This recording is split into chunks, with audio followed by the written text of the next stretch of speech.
बहुत बहुत स्वागत है आप सभी का गायत्री पीजी कॉलेज सांचौर की ऑनलाइन क्लासेस में। आज जो टॉपिक हम लोग डिस्कस कर रहे हैं वो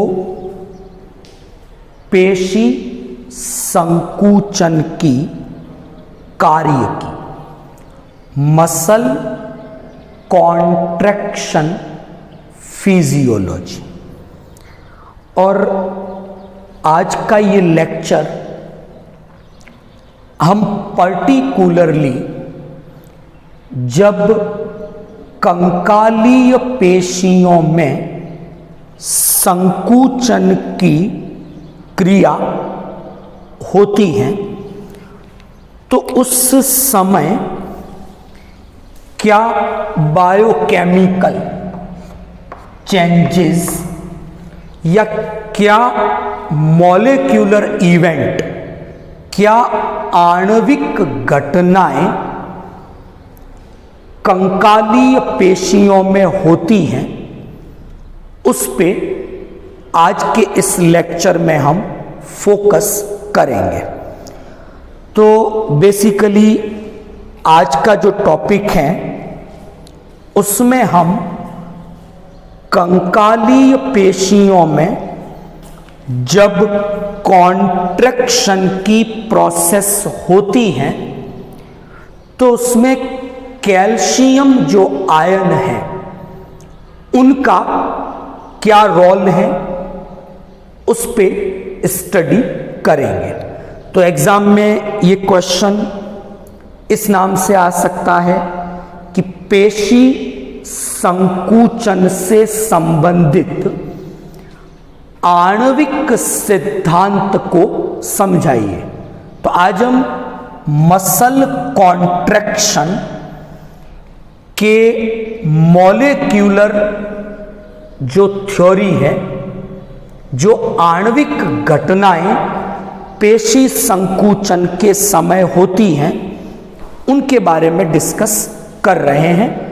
और बेसिकली आज हम कैल्शियम आयन का क्या रोल है मसल कॉन्ट्रैक्शन में उस पे डिस्कस करेंगे।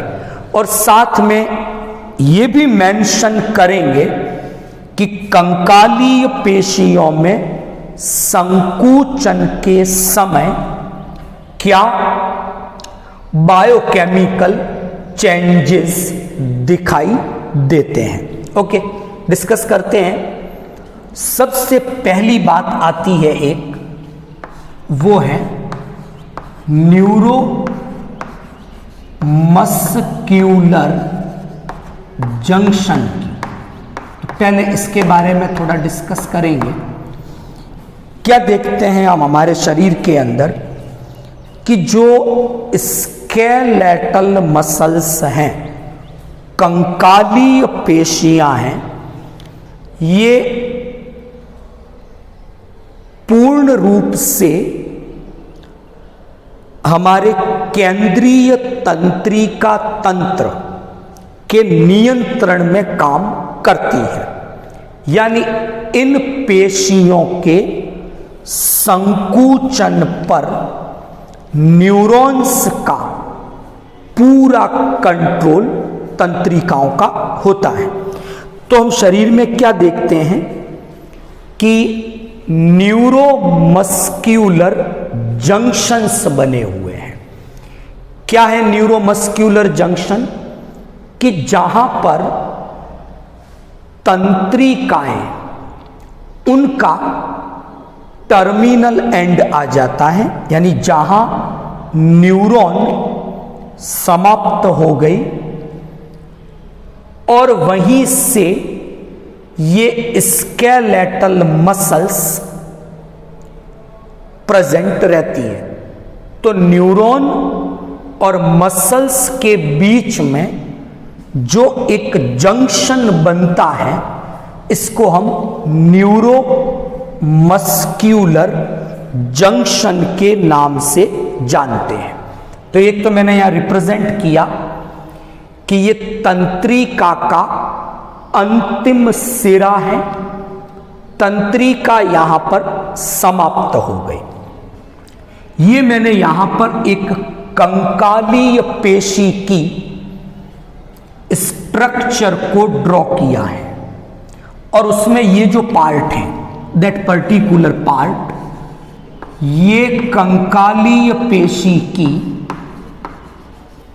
प्लाज्मा झिल्ली है, जिसे सार्कोलेमा के नाम से जाना जाता है। और ये सार्कोलेमा क्या करती है? अंतर्वलित होकर, इनवेजिनेट होकर एक स्ट्रक्चर बनाती है। That particular structure looks like a T letter of English. अंग्रेजी का जो टी अक्षर है उसके जैसी ये स्ट्रक्चर है। एक्चुअल में ये सार्कोलेमा का ही इनवेजिनेशन है and that particular part is called T tubule. अगर हम इस टी टिब्यूल की स्ट्रक्चर देखते हैं तो इस टी टिब्यूल में वोल्टेज सेंसिटिव या वोल्टेज रिसेप्टर कुछ प्रोटीन्स प्रेजेंट होते हैं। टी टिब्यूल जुड़ी रहती है सार्कोप्लाज्मिक रेटिकुलम से। तो ये जो स्ट्रक्चर है ये है सार्कोप्लाज्मिक रेटिकुलम। एक्चुअल में कंकालीय पेशियों में चिकनी अंतःप्रद्रव्य जालिकाएं, स्मूथ ER मॉडिफाई हो जाती हैं और उनकी सिस्टर्नी में कैल्शियम आयन स्टोर्ड रहते हैं। उन्हीं को सार्कोप्लाज्मिक रेटिकुलम, तो ये SER का एक मॉडिफिकेशन है। अच्छा, इस SER की सिस्टर्नी में हम देखें, एक तो यहां पर voltage gated calcium channel present है, यानी इन चैनल से होकर कैल्शियम साइटोसोल में जा सकते हैं। लेकिन कैल्शियम के ये जो चैनल हैं ये गेटेड चैनल हैं, इनके गेट हैं और ये गेट वोल्टेज में, विभव में जब परिवर्तन आते हैं तब खुलते हैं और बंद होते हैं। दूसरा यहां पर ATPase पंप है, यानी ATP की हेल्प से कैल्शियम को साइटोसोल से दोबारा इन सिस्टर्नी में पंप किया जा सकता है। यहां तक ठीक ये स्ट्रक्चर आपको एक समझ में आई। अब बात करते हैं कि हमने प्रीवियस लेक्चर में स्केलेटल मसल की स्ट्रक्चर डिस्कस की थी, तो उसमें थिन फिलामेंट थे, थिक फिलामेंट थे, मोटे तंतु, पतले तंतु। मोटे तंतु थे वो ए बैंड, वहां केवल मायोसिन प्रोटीन था। पतले तंतु आई बैंड थे, वहां पर एक्टिन, ट्रोपोनिन, ट्रोपोमायोसिन, इस तरह से प्रोटीन थे। यहां तक ठीक। तो जो पेशी संकुचन की जो क्रिया है, मसल कॉन्ट्रैक्शन का जो प्रोसेस है, उसके लिए जरूरी है कि पेशियों में संकुचन तभी होगा जब एक्टिन और मायोसिन, मायोसिन का जो हेड है, हमने डिस्कस किया था कि मायोसिन के हेड में बाइंडिंग साइट होती है एक्टिन के लिए। तो जब तक मायोसिन का हेड और एक्टिन क्रॉस ब्रिज नहीं बनाएंगे, आपस में जुड़ेंगे नहीं, तब तक मसल कॉन्ट्रैक्शन पॉसिबल नहीं है। तो इस पूरी प्रोसेस में जब मसल कॉन्ट्रैक्शन की प्रोसेस होगी तो उसमें क्या क्या आणविक घटनाएं कंकालीय पेशियों में हो रही हैं और किस प्रकार कैल्शियम आयन इस पूरी प्रोसेस को कंट्रोल कर रहे हैं, ये हम डिस्कस कर रहे हैं। पहली मैं बात कर रहा हूं एक स्टेज की, it is called resting stage. ये विश्राम अवस्था की बात की, मतलब इस समय स्केलेटल मसल्स में किसी भी प्रकार के कॉन्ट्रैक्शन की कोई प्रोसेस नहीं होगी, मतलब एक्टिन और मायोसिन के हेड के बीच क्रॉस ब्रिज नहीं बनेगा। यहां तक ठीक।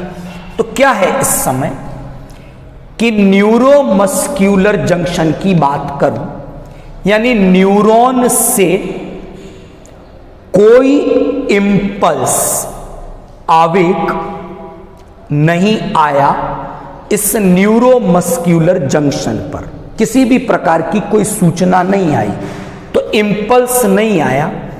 तो इस कंडीशन में जो ये सार्कोलेमा है स्केलेटल मसल की, वो किसी भी प्रकार के इस विभव परिवर्तन को ग्रहण नहीं करेगी, क्योंकि कोई विभव, कोई इंपल्स आया नहीं है। तो इस कंडीशन में सार्कोलेमा रेस्टिंग कंडीशन में है और वोल्टेज गेटेड कैल्शियम चैनल के गेट बंद हैं। कौन सी स्टेज में? रेस्टिंग स्टेज में, यानी कैल्शियम सिस्टर्नी के भीतर है। साइटोसोल में कैल्शियम का लेवल डाउन है, यहां कैल्शियम नहीं है। तो जब कैल्शियम नहीं है तो हमने डिस्कस किया था कि पतले जो तंतु थे आई बैंड, वहां पर एक्टिन, ट्रोपोमायोसिन और ट्रोपोनिन 3 प्रोटीन थे। ट्रोपोनिन में एक ट्रोपोनिन सी था, ट्रोपोनिन आई था और ट्रोपोनिन टी था। ये हमने डिस्कस किया था, टी आई, टी सी और टी टी, ये 3 प्रकार के ट्रोपोनिन थे। ट्रोपोनिन सी क्या करता है? कैल्शियम आयन के 4 अणुओं के साथ जुड़ेगा, यानी कैल्शियम के 4 आयन हैं, वो ट्रोपोनिन सी से जुड़ सकते हैं। अभी तो साइटोसोल में कैल्शियम है नहीं, तो ट्रोपोनिन सी के साथ कैल्शियम आयन बाइंड नहीं है, क्योंकि साइटोसोल में कैल्शियम का लेवल डाउन है, क्योंकि सब कैल्शियम सिस्टर्नी में प्रेजेंट है, सार्कोप्लाज्मिक रेटिकुलम के अंदर। तो इस समय क्या है कि जो ट्रोपोनिन आई है, वो ट्रोपोनिन आई क्या करता है? एक्टिन को मायोसिन के हेड के साथ क्रॉस ब्रिज नहीं बनाने देता, इनहिबिट करता है, रोकता है। इसके अलावा जो ट्रोपोनिन टी है, वो ट्रोपोमायोसिन को इस प्रकार से मॉडिफाई करता है कि एक्टिन मायोसिन के हेड के साथ बाइंडिंग कर नहीं पाता। ये बात की मैंने रेस्टिंग स्टेज की, क्लियर? तो रेस्टिंग स्टेज में का कोई इंपल्स नहीं आया, सार्कोलेमा नेगेटिवली चार्ज्ड है। इस समय जो सार्कोप्लाज्मिक रेटिकुलम की सिस्टर्नी में वोल्टेज गेटेड कैल्शियम चैनल है, इस निगेटिव जो पोटेंशियल है उस पर ये चैनल बंद रहेंगे। तो कैल्शियम आयन साइटोसोल में नहीं है, तो साइटोसोलिक कैल्शियम लेवल डाउन है। इस कारण ट्रोपोनिन सी कैल्शियम से बाइंड नहीं होगा, तो उसका जो आई है, ट्रोपोनिन आई है, वो एक्टिन को मायोसिन के हेड के साथ बाइंडिंग से रोक देगा। क्रॉस ब्रिज नहीं बनेगा, एक्टिन और मायोसिन के हेड के बीच किसी भी प्रकार का कॉन्ट्रैक्शन नहीं होगा। तो पहला स्टेप आपको समझ में आया। नंबर 2, दूसरे स्टेप का नाम दिया है एक्शन स्टेज। सक्रिय की बात कर रहे हैं, उत्तेजन की बात कर रहे हैं। न्यूरोमस्क्यूलर जंक्शन पर इंपल्स आया, मतलब तंत्रिका के इस अंतिम सिरे पर इंपल्स आवेग आ गया और ये इस न्यूरोमस्क्यूलर जंक्शन पर रिलीज किया गया। क्या होगा? सार्कोलेमा की परमिएबिलिटी अचानक से सोडियम आयन के लिए बढ़ जाएगी। तो सोडियम आयन कंटिन्यूली आएंगे अंदर। जब सोडियम आयन अंदर आएंगे तो सार्कोलेमा का पोटेंशियल जो पहले रेस्टिंग स्टेज में निगेटिव था, इस स्टेज में वो कैसा हो जाएगा? पॉजिटिव। तो ऐसा कब हुआ? जब आवेग आया, उसके कारण सार्कोलेमा की परमिएबिलिटी सोडियम आयन के लिए इंक्रीज हो गई। सोडियम अंदर आए, इस सार्कोलेमा पर जो पोटेंशियल पहले नेगेटिव था अब पॉजिटिव हो गया। तो टी ट्यूब्यूल तो जो पोटेंशियल है, जो विभव है, वोल्टेज है, उसका रिसेप्टर है। इस वोल्टेज को वो ग्रहण करेगा और ये दूसरी तरफ इस सिस्टर्नी से जुड़ा हुआ है। तो वोल्टेज जो नेगेटिव से पॉजिटिव हुआ, इस टी ट्यूब्यूल की हेल्प से इस सिस्टर्नी को ट्रांसफर हुआ। तो जब ये पोटेंशियल नेगेटिव था वोल्टेज, तब तो चैनल बंद थे। अब ये पॉजिटिव हुआ तो चैनल ओपन हुए, और चैनल के ओपन होते ही कैल्शियम आयन आ गए साइटोसोल में। यानी साइटोसोल में कैल्शियम का लेवल अचानक से इंक्रीज हो गया। कैल्शियम का लेवल इंक्रीज हुआ। अब ये कैल्शियम जाकर ट्रोपोनिन सी के साथ जुड़ेंगे। 4 कैल्शियम आयन एक ट्रोपोनिन सी के साथ जुड़े। जुड़ते ही अब जो ट्रोपोनिन आई था, जिसने एक्टिन को ओवरलैप किया हुआ था, वो एक्टिन को फ्री कर देगा और एक्टिन अब मायोसिन के हेड के साथ क्रॉस ब्रिज बनाने के लिए स्वतंत्र बना सकता है। तो जब क्रॉस ब्रिज बनेगा तो मसल कॉन्ट्रैक्शन हो सकता है। तो इस स्टेप में क्या हुआ? इंपल्स आया, सार्कोलेमा की परमिएबिलिटी सोडियम के लिए इंक्रीज हुई, सोडियम का इनटेक हुआ, पोटेंशियल जो पहले नेगेटिव था वो अब सार्कोलेमा में पॉजिटिव हो गया, और ये वोल्टेज, ये पोटेंशियल टी ट्यूब्यूल ग्रहण करेगा और इस सिस्टर्नी को ट्रांसफर कर देगा। सिस्टर्नी में वोल्टेज गेटेड कैल्शियम चैनल हैं, जिनके गेट जब पोटेंशियल पॉजिटिव है तो खुलते हैं, जब नेगेटिव था तो बंद थे। खुले, कैल्शियम बाहर गया, बाहर मतलब साइटोसोल में। साइटोसोल में कैल्शियम का लेवल इंक्रीज हो गया। इंक्रीज हुआ, कैल्शियम जाके ट्रोपोनिन सी से जुड़ा, ट्रोपोनिन आई अब एक्टिन को मुक्त कर देगा, वो मायोसिन के हेड के साथ बाइंडिंग कर सकता है। क्रॉस ब्रिज बना, मतलब कॉन्ट्रैक्शन की प्रोसेस हो सकती है। तो पहली रेस्टिंग स्टेज थी, दूसरी एक्शन स्टेज या एक्साइटेशन स्टेज थी। अब लास्ट बात करूंगा, 30 मिली सेकेंड के अंदर अंदर, विद इन 30 मिली सेकेंड, ये कैल्शियम साइटोसोल से दोबारा इस सिस्टर्नी में चले जाएंगे और ये काम एटीपी की हेल्प से, ये एटीपी एज पंप है, इनके द्वारा किया जाता है। तो एनर्जी यूज में ली और ये पंप साइटोसोल से कैल्शियम आयन को पंप करता है सिस्टर्नी के अंदर। तो वापस 30 मिलीसेकंड के अंदर साइटोसोल में कैल्शियम का लेवल डाउन हो जाता है। डाउन हुआ मतलब ट्रोपोनिन जो सी है उसके साथ ये जुड़ेंगे नहीं अब, तो आई वापस एक्टिन को मायोसिन के साथ जुड़ने से रोकता है। तो जो क्रॉस ब्रिज पहले बना था वो वापस डिजेनरेट हो गया, या वो क्रॉस ब्रिज अब बना हुआ नहीं है। तो इस प्रकार ये कैल्शियम आयन मसल कॉन्ट्रैक्शन के समय अपनी इंपॉर्टेंट पार्टिसिपेशन देते हैं और पेशी संकुचन की प्रोसेस होती है। तो यहां हमने डिस्कस किया मसल कॉन्ट्रैक्शन फिजियोलॉजी के आज फर्स्ट पार्ट को, और इसमें हमने बायोकेमिकल इवेंट मॉलिक्यूलर इवेंट, जो आणविक घटनाएं हैं, जो जैव रासायनिक परिवर्तन है पेशी संकुचन के समय, वो किस प्रकार होते हैं, वो कौन से परिवर्तन हैं, वो हमने डिस्कस किया।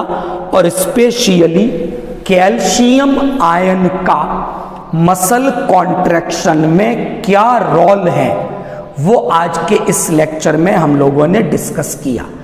कल हम मसल कॉन्ट्रैक्शन फिजियोलॉजी का सेकंड पार्ट डिस्कस करेंगे और उस सेकंड पार्ट में हम मसल कॉन्ट्रैक्शन से रिलेटेड एक मोस्ट एक्सेप्टेड जो मैकेनिज्म दिया गया है हैंसन और हग्जले के द्वारा, जिसे स्लाइडिंग फिलामेंट थ्योरी के नाम से जानते हैं। तो कल के लेक्चर में हम स्लाइडिंग फिलामेंट थ्योरी, जो पेशी संकुचन से संबंधित मोस्ट एक्सेप्टेड प्रिंसिपल है, उसके बारे में डिस्कस करेंगे और उसके 5 स्टेप हैं, किस प्रकार step by step muscle contraction की प्रोसेस होती हैं और कौन से स्टेप में क्या क्या चेंजेस होते हैं, एक्टिन में क्या चेंजेस होंगे, मायोसिन में क्या चेंजेस होंगे, वो सब कल हम डिस्कस करेंगे। आई होप आज का जो लेक्चर था आपको समझ में आया होगा। Thank you all of you.